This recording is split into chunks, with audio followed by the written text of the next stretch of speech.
quería agradecer a los organizadores haberme invitado a este congreso sobre Foucault y la historia de la filosofía, y precisamente una de mis intenciones en este trabajo consiste en intentar mostrar la posición que ocupa el maestro de Foucault, Georges Canguilhem, en la peculiar historia de la filosofía que se deriva de las intervenciones Foucaultianas. He hecho un rastreo utilizando tanto los libros de Foucault como las contribuciones en Die-Écrit como la totalidad de los cursos publicados. Y esa es una parte de este trabajo. Claro, la imagen o el retrato de Canguilhem que sale de un examen exhaustivo de la obra de Foucault es el de un autor que forma parte de una tradición de epistemología histórica francesa, autor de una obra además muy limitada, en el sentido de corta, que se iniciaría, según Foucault, con la tesis doctoral sobre lo normal y lo patológico del año 43. Un autor también centrado en temas muy restringidos, muy delimitados, muy modestos en su alcance: la historia del concepto de reflejo, la historia del concepto de célula, la delimitación histórica de la diferencia entre lo normal y lo patológico. Un autor que se ocuparía además de disciplinas científicas no nobles, no la física, no la astronomía, no las disciplinas más formalizables, sino las ciencias biológicas. A partir de esta representación, que es la dominante también entre los comentaristas iberoamericanos de Foucault, esta representación de Canguilhem, se encuentra formando parte de una tríada muy conocida, la tríada que tanto Foucault como los discípulos de Althusser contribuyeron a asentar como interpretación más extendida, la tríada formada por Bachelard, Canguilhem, Foucault. Canguilhem queda ahí un tanto desdibujado porque es discípulo de Bachelard y anticipador de las ideas de Foucault, por lo cual el propio Canguilhem queda ahí un poco en tierra de nadie. Foucault también insiste en que la contribución más importante de su maestro fue haber contribuido, haber colaborado para que la filosofía francesa de los años 60-70 se desvinculara definitivamente de la filosofía del sujeto, que había sido dominante en el panorama filosófico francés desde los años 30. Esta representación de de Canguilhem como historiador de la ciencia y como epistemólogo es la más difundida, pero sin embargo es una representación que después del redescubrimiento de la obra de Canguilhem, que se ha producido a partir de los años finales del siglo pasado, del siglo XX, es una representación que se desmorona completamente. Una representación en la que, como digo, Foucault, junto en buena medida a algunos discípulos de Althusser, ha contribuido a asentar en la visión extendida de la historia de la filosofía. ¿Por qué se ha venido abajo esa representación? De Canguilhem se han redescubierto, ya se repertoriaron a mediados de los años 90, más de 100 trabajos, más de 100 artículos publicados desde el año 1926 hasta el año 43, en que defiende su tesis doctoral de medicina. Son artículos, la mayoría, de temática ético-política, no de temática epistemológica. También se han editado, se han sacado a la luz 2 libros, el de los campesinos y el fascismo, que es una obra más corta, y un tratado de lógica y de moral. Todo esto dentro del trabajo colectivo emprendido desde el comienzo ya del siglo XXI. Por supuesto, fallecido Canguilhem, para editar sus obras completas, han salido ya 2 volúmenes. El primer volumen recoge precisamente todos esos trabajos que Foucault no llegó a conocer, que Foucault no tiene en cuenta, obviamente, del Canguilhem joven. La crítica en general tiende a señalar que la dedicación de Canguilhem a la historia de la ciencia y a la epistemología sería muy tardía, muy restringida, muy limitada. Se iniciaría fundamentalmente con el libro sobre el reflejo, la tesis de historia de la ciencia de Canguilhem, publicada en el año 55, o sea, cuando Canguilhem tenía más de 50 años. Es cuando comienza a dedicarse a la historia de la ciencia, a la epistemología histórica.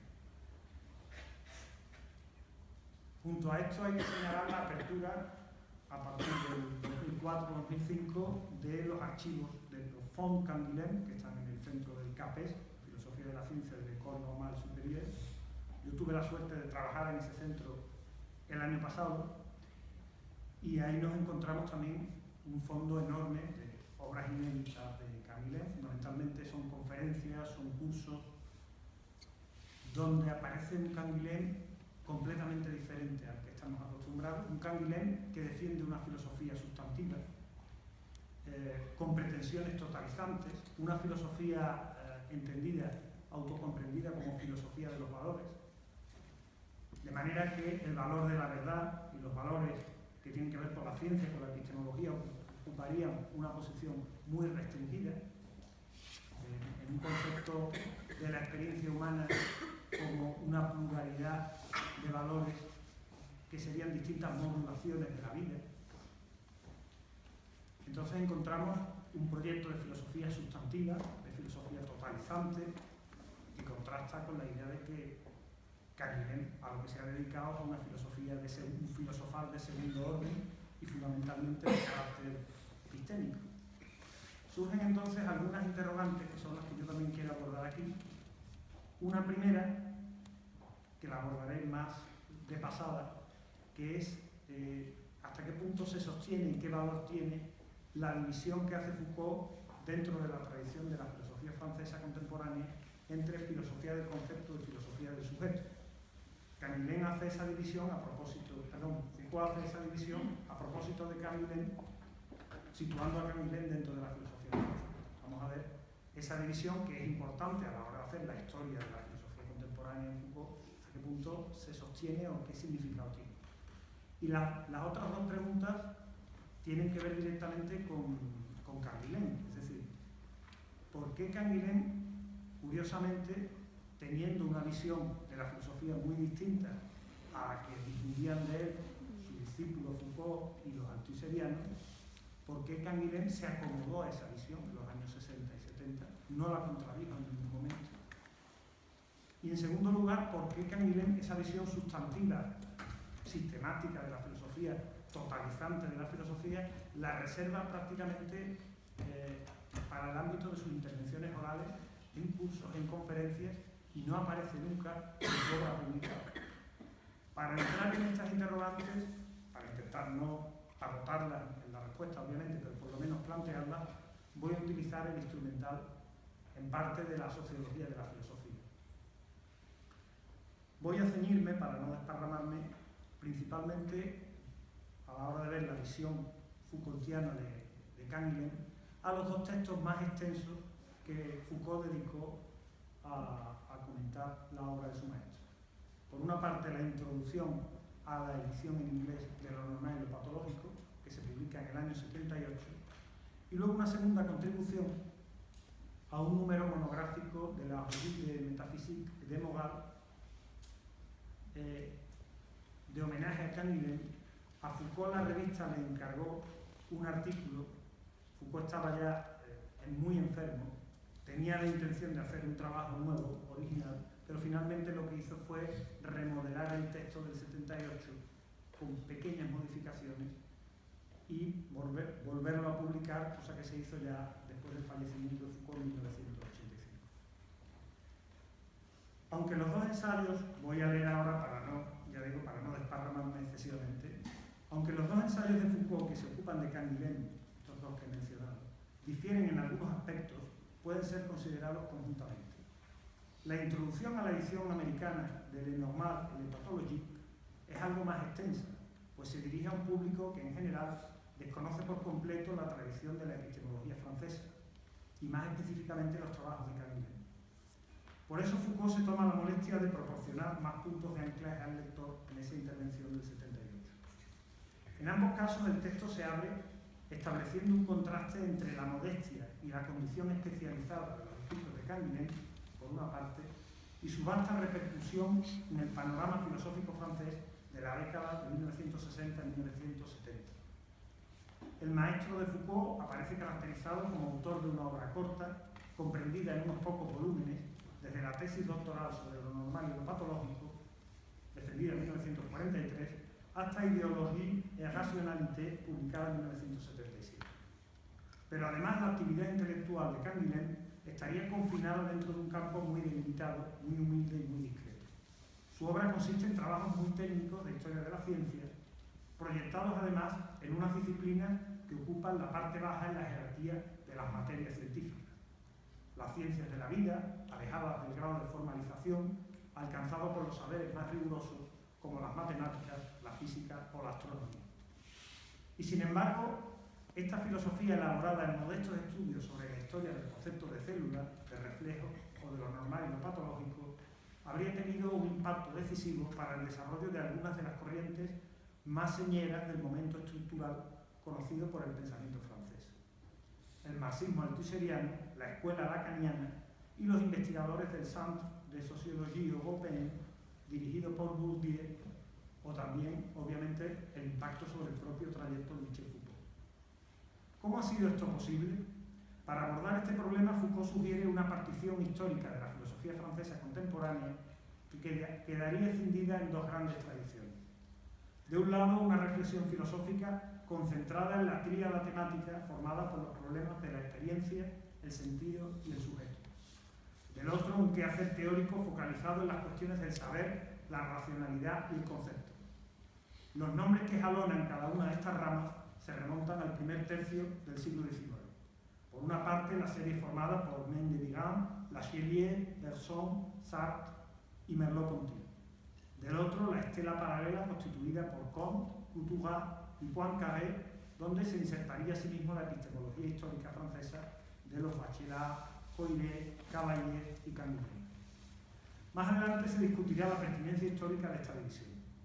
En apariencia, la primera rama apunta al tipo del intelectual engagé, más preocupado por problemas de orden ético y político. La segunda presentaría en cambio un cariz más académico y especulativo, más centrado en cuestiones de orden epistémico. Sin embargo, durante la Segunda Guerra Mundial, señala Foucault, son los filósofos de esta segunda línea los que se han implicado más directamente en la lucha, esto es, en la resistencia. Foucault alude aquí indirectamente al papel desempeñado por Cavalier o por el propio Canguilhem en los combates contra la ocupación nazi. Es como si el interés por los universos fríos de la racionalidad y el concepto implicara una inserción vital mucho más intensa en las urgencias prácticas del presente inmediato. Foucault sugiere entonces que la epistemología histórica representa en Francia el equivalente de lo que supuso la Escuela de Frankfurt en el espacio filosófico alemán. En ambos casos se trata de una tarea filosófica abocada a la interrogación por el presente, por el destino de las luces en el momento actual, recogiendo una herencia inaugurada por Kant.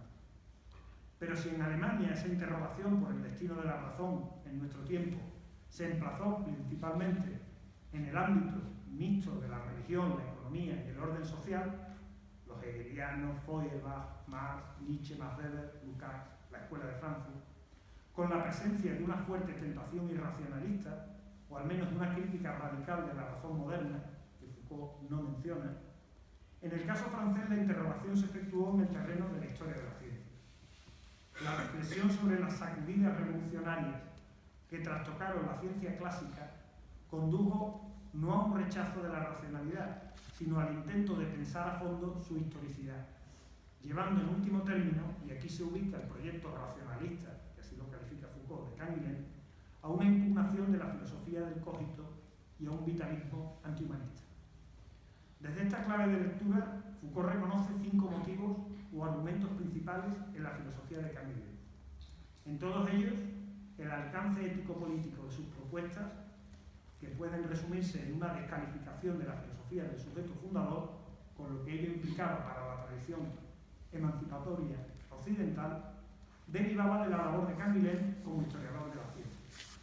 Así, aunque Foucault no deja de admitir la incidencia del pensamiento de Canguilhem en la esfera de la filosofía práctica, y llega incluso a citar el texto donde Canguilhem afirma que el vitalismo es una moral más que una teoría, esos efectos siguen ligados a la centralidad de las cuestiones epistémicas.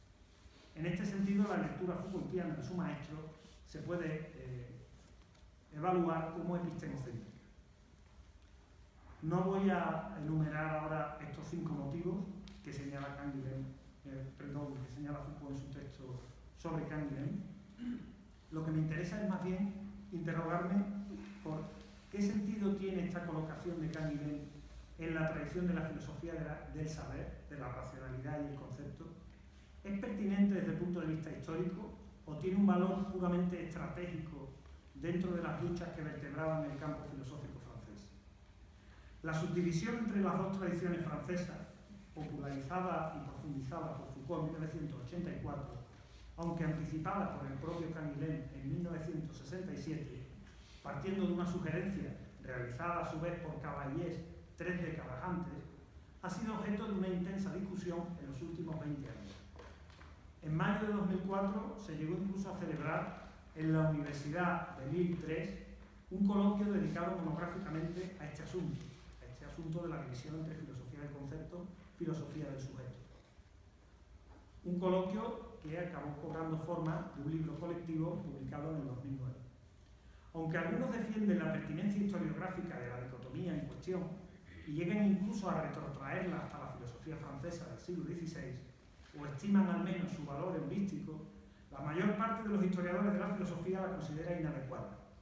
No solo las tríadas semánticas contrapuestas por Foucault, experiencia versus saber, sentido versus racionalidad, sujeto versus concepto, se prestan a confusión. Al decir filosofía del sujeto se quiere decir en realidad filosofía de la conciencia. No es posible oponer una filosofía de la experiencia a la filosofía de la conciencia. Hay que recordar también que esa partición no separa a dos compartimentos estancos. Entre los filósofos de una y otra corriente acontecen intersecciones y préstamos.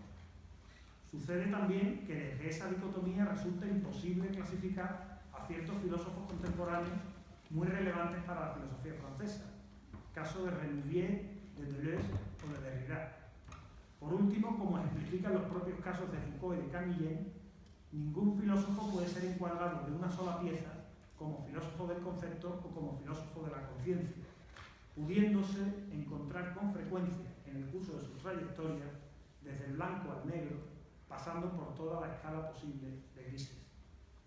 Pero el hecho de que la dicotomía en cuestión no sea un buen útil historiográfico para entender el panorama de la filosofía francesa contemporánea no la convierte en irrelevante o ilusoria. Su valor es sobre todo polémico, estratégico. No se trata de un instrumento de objetivación del campo filosófico, sino de una categoría indígena utilizada en ese mismo campo, empleada por los protagonistas para actuar y ordenar desde una perspectiva estrábica, bizca, simultáneamente filosófica y política, su universo simbólico de pertenencia. Aquí pueden servir de ayuda los argumentos de los sociólogos.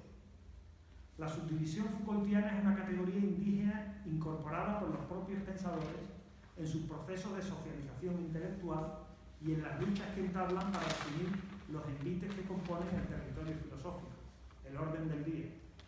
La partición entre filosofía del concepto y filosofía de la conciencia no lo explica todo, pero indica tomas de posición que operan en la institución filosófica. Foucault considera esta dicotomía como propia de, lo que dice literalmente, una sociología de los medios intelectuales franceses. Aunque él mismo, el propio Foucault, no se ocupa de analizar las condiciones sociales, es decir, la distribución de recursos o tipos de capital que corresponden a los filósofos situados en uno u otro polo. Considerados masivamente y de forma simplificada, es más probable que los filósofos de la conciencia procedan de familias parisinas, donde además el capital económico prima sobre el cultural y donde el etos mundano e intelectual prime sobre el puramente académico o profesoral. Correlativamente, los filósofos del concepto tienden a presentar un origen provinciano, debiendo toda su carrera a la posesión, por herencia o por conquista, de capital cultural y no tanto de capital económico. Esta estimación sociológica, sin embargo, no explica por sí misma las alternativas teóricas preferidas por un autor, sus cambios de trayectoria o las posiciones políticas que adopta. La dicotomía, por tanto, utilizada por los agentes para efectuar agrupaciones generacionales y situarse respecto a la herencia recibida dentro del campo, posee límites rotundos, no lo explica todo. Esto queda muy claro en el caso de Canguilhem, a tenor de lo que hoy sabemos. Al escribirlo entre los filósofos del concepto, Foucault contribuía a canonizar su condición de epistemólogo e historiador de las ciencias. La lectura epistemocéntrica así realizada y la propia subdivisión propuesta se emplazaba en las coordenadas de un espacio filosófico francés escindido desde la década de los 60 por el debate entre humanismo y antihumanismo, sentido y estructura, conciencia y concepto. La posición de Foucault dentro de esta pugna teórica y política seguía la estela abierta por el grupo de filósofos enclavados entre los años 60 y 70 en una peculiar institución de élite, la École Normale Supérieure de la Rue du. Aglutinados en grupos como el Círculo de Epistemología o editando publicaciones como los Cahiers pour l'Analyse, el grupo selecto de jóvenes normanianos, nacidos en torno a 1940, seguía con asiduidad las lecciones impartidas por los venerados maestros de una o dos generaciones anteriores, seminarios de Althusser, de Lacan y de Hippolyte, y cursos de Canguilhem en el Institut d'Histoire des Sciences et des Techniques o en la Sorbona. Algunos de ellos, de estos discípulos de Althusser, anticipando la tarea de Foucault, contribuyeron decisivamente a la canonización de Canguilhem como epistemólogo e historiador de la ciencia, el caso de Pierre Macherey, Dominique Lecourt o Michel Foucault, forjando así esa tríada que se convertiría en clásica: Bachelard, Canguilhem y Foucault. Estos jóvenes lacanianos y althusserianos se oponían tanto al marxismo humanista y a la fenomenología existencial, encarnados respectivamente por personajes como Gaudi o Sartre, como a la historia sorbonada de la filosofía representada por un Bouvier o un Alquier. Aunque esta atmósfera de conceptomanía estaba en retirada a la altura de 1978, que es cuando Foucault publica la versión inglesa de su texto sobre Canguilhem, el discurso antifenomenológico y antihumanista seguía vivo en unos jóvenes que, entre tanto, habían pasado a las filas del maoísmo o de otros grupúsculos a la izquierda del Partido Comunista Francés, y fue incorporado con las nuevas teorizaciones del poder que florecieron en la resaca de 1968, conformando lo que se conoció con el nombre de postestructuralismo. A mediados de la década de 1960, el mismo Canguilhem, que encontró un público entusiasta en estos discípulos de Althusser y de Lacan, cargados de energía emocional, por decirlo en los términos de Randall Collins, pese a las distancias que guardaba respecto al marxismo el propio Canguilhem o respecto al lacanismo, pasaba por su propio momento antihumanista. En su juventud, entre 1925 y 1935 aproximadamente, Canguilhem había sido un devoto discípulo de Alain y del intelectualismo kantiano representado por la denominada escuela del análisis reflexivo. En esta tradición, el elemento unificador de la experiencia y fundamento último del juicio era el sujeto trascendental, identificado con la pura libertad contrapuesta al determinismo mecánico de la naturaleza. En el plano político, este dualismo se correspondía con un compromiso inequívoco por el pacifismo defendido por Alain. La causa de la libertad y de la universalidad de la razón era la causa de la paz, irrenunciable bajo cualquier circunstancia empírica. Entre 1935 y 1943, Canguilhem transitó gradualmente desde el dualismo intelectualista y la filosofía del sujeto trascendental hacia un vitalismo racional, pasando por la fase intermedia de una filosofía de los valores y de la acción. El acercamiento a Rousseau y a Nietzsche, filósofos que antes Canguilhem descalificaba, la reflexión sobre la técnica, que precede al juicio y es irreductible a él, y el paso por la geografía de la escuela de Miral de Larrach y por la sociología de Albach, favorecieron esta transformación. En el terreno político, esta nueva sensibilidad por la acción y el acontecimiento, injustificable desde la pura teoría, acompañaron a Canguilhem en el paso del pacifismo al antifascismo. A la altura de 1943, las experiencias de la resistencia y de los estudios de medicina franquearon para él la opción vitalista. Se trataba de un vitalismo todavía humanista, evidente en su filosofía de la medicina. La enfermedad, como se subraya en su tesis doctoral, el ensayo acerca de lo normal y lo patológico del 43, y en los cursos que lo preceden, no es simplemente una desviación cuantitativa respecto a un promedio objetivable. Implica toda una forma de vida, un tipo de relación normativa entre el individuo y su medio. Solo atendiendo a la experiencia vivida del organismo en su entorno y a su capacidad de crear nuevas normas ante un cambio del medio, puede evaluarse un estado como saludable o patológico. En el caso del individuo humano, esa experiencia vivida es también una conciencia. Este Canguilhem de los años 40 y 50, vinculado por un lado a la Bergfilosofie de Weber o del neocantismo de Baden, y por otro a la filosofía biológica de Weizsäcker, Goldstein y Rüger, es un filósofo de lo viviente que no da la espalda a lo vivido, alcanzando en esa coyuntura su mayor proximidad a la corriente fenomenológica y a la apelación a lo concreto, tan característica de ese momento dominado por la filosofía de la existencia. Pero en la década de 1960 las cosas habían cambiado. Esto queda muy claro con la publicación de la segunda parte de Le Normal et le Pathologique, elaborada entre 1963 y 1966. Desde mediados de los años 50, con la publicación de su tesis de Historia de la Ciencia, la formación del concepto de reflejo de los siglos XVII y XVIII, esta disciplina, en su formato de historia epistemológica, bajo el magisterio de Bachelard, va a ir ocupando cada vez más el espacio del Canguilhem.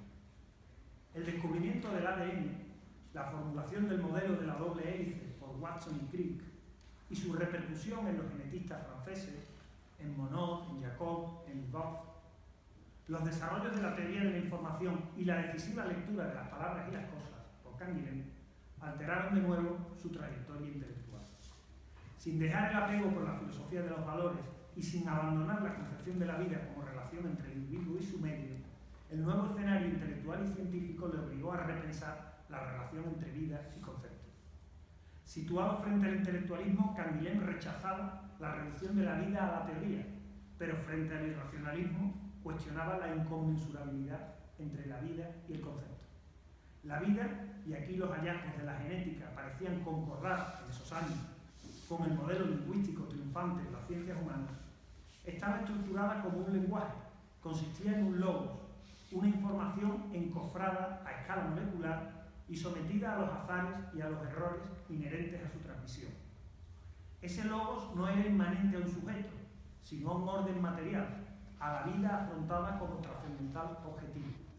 Este aparente objetivismo, maridado con la historia de las ciencias, con una historia de la ciencia que sustituía al genio creador por el análisis de redes conceptuales transubjetivas, parecía dar la razón a los que interpretaban a Canguilhem en clave antihumanista.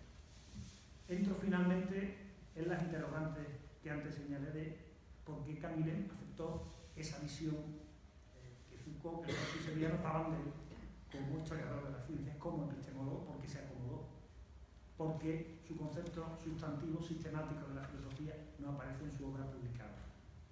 El redescubrimiento de la obra de Canguilhem, iniciado a comienzos del siglo XXI por iniciativa de una creciente comunidad de investigadores, Jean-François Bronstein, Dominique Lecourt, curioso porque algunos de los que canonizaron a Foucault como epistemólogo ahora han rectificado esa misma definición, ¿no? Han sido los que han contribuido al redescubrimiento de este autor. Camille Limoges, Yves Schwartz, Claude Debris, Pierre Macherey también. Esta nueva visión ha arrumbado la imagen epistemocéntrica del pensador canonizada en las décadas de 1960 y 1970 por Foucault y los antiserianos. La reedición de su vasta obra de juventud, la publicación en curso de sus obras completas, la exploración de un considerable material inédito constituido principalmente por cursos, lecciones y conferencias, revela un retrato muy distinto del maestro de Foucault. En él, la dedicación a la historia de las ciencias y a la epistemología aparece como preocupación tardía y subordinada a una filosofía normativa, donde las cuestiones de orden ético-político tienen prioridad sobre el problema del conocimiento. En la sumaria descripción de la trayectoria intelectual de Canguilhem, trazada con anterioridad, se enfatizaron sus cambios de orientación, el paso de una filosofía del juicio, inspirada por Alain, a una filosofía de los valores y de la acción, muy influida por Bergson y por la Bergfilosofie, y el tránsito posterior hacia un vitalismo inicialmente de sesgo humanista y posteriormente de aparente orientación antihumanista. Esta representación fragmentaria no hace justicia en realidad al filosofar de Canguilhem. Este aparece sobre todo si se consultan algunos de sus cursos inéditos, como un proyecto sumamente coherente, donde las variaciones de la trayectoria pueden ser comprendidas como aspectos de una misma intención, y donde la inspiración de la etapa precedente no desaparece en la posterior, sino que es reelaborada en un plano distinto. En efecto, Canguilhem conservó siempre, desde su formación bajo el magisterio de Rennes, la concepción de la filosofía como un acto de juicio, una evaluación. En este sentido, la filosofía no es ontología, no formula una teoría de los entes, es axiología, o si se quiere, la acepción de Canguilhem es metafísica, en tanto su problema se localiza más allá de los hechos, en el ámbito de los valores. Pero la filosofía, defendía este asiduo lector de Max Weber, no dicta valores, los encuentra en una relación conflictiva, en una experiencia plural. La tarea de la filosofía consiste en arbitrar su jerarquía, en valorar la relación entre los distintos valores. En su paso del intelectualismo a la filosofía de la acción, a través de una reflexión sobre la técnica, Canguilhem descubrió que el valor de la técnica se enraizaba en la resolución de necesidades vitales. Por eso el comportamiento técnico estaba ya dado en la vida animal. Por eso la técnica operaba en un plano axiológico diferente al de la ciencia, al de la verdad. Los tanteos, los errores del saber técnico preceden y constituyen el punto de partida del conocimiento teórico, no al revés. La apertura del vitalismo, a través del doble compromiso con la resistencia y con los estudios de medicina, supuso no un rechazo, sino una profundización en esta filosofía de los valores. La evaluación realizada por el sujeto consciente, no ya el sujeto teórico de la ciencia, sino el práctico de la técnica, tenía su raíz en la vida concebida como actividad valorativa, como normatividad. La vida desde el nivel mismo de la célula e incluso a escala molecular, desde la proliferación de errores que implica la transmisión del mensaje genético, es creación de normas a partir de la relación entablada entre el organismo y su mente. Esta normatividad del viviente, descubierta en el normal, en Hepatology, es la que funda a su vez una historia normativa de las ciencias biomédicas, desarrollada por Canguilhem cuando ya estaba bien entrada su madurez. La vida, por tanto, se dice de muchas maneras, se modula en una diversidad, lo que llama Canguilhem, allure, desde cursos normativos. De ahí el perspectivismo de la filosofía canguilhemiana. Estos distintos sistemas normativos operan ya en ausencia de toda conciencia, en los organismos, en la esfera del instinto y de la técnica, seleccionando las posibilidades del medio a partir de las necesidades. Derivados de ese plano originario emergen en la conciencia crítica, dice Canguilhem, los valores de la ciencia, donde la potencia es referida al valor de la realidad, y del arte, donde la realidad es referida a la potencia. Sobre la creatividad de las normas vitales, abriendo un plano de experiencia nuevo, dice Canguilhem, se instruyen las normas sociales. La filosofía, por último, es la evaluación de los distintos valores, poniéndolos en relación con la propia normatividad vital. Canguilhem, por tanto, lejos de acantonarse en un trabajo especializado de epistemólogo e historiador de las ciencias, engloba estos cometidos en una filosofía sustantiva, en una empresa intelectual de horizonte totalizador. Sin embargo, y esta tendencia se acentúa en la madurez, los pronunciamientos metafilosóficos de Canguilhem son infrecuentes, limitados a sus intervenciones orales y casi inexistentes en su obra publicada. ¿A qué puede deberse esta discreción?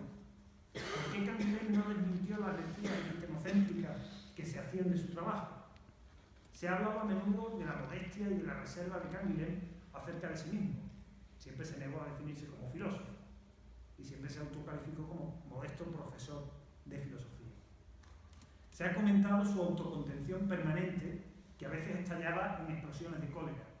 Siempre se consideró un humilde profesor, rechazando como si se tratase de un pecado de iblis los calificativos de filósofo. Estos rasgos de carácter no son fortuitos, tienen una sociogénesis en cuyos pormenores no puedo entrar ahora. De fuertes raíces campesinas y provincianas, Canguilhem siempre consideró una suerte de milagro, logrado gracias a su esfuerzo estudioso, haberse convertido primero en normaliano y luego tardíamente en profesor de universidad.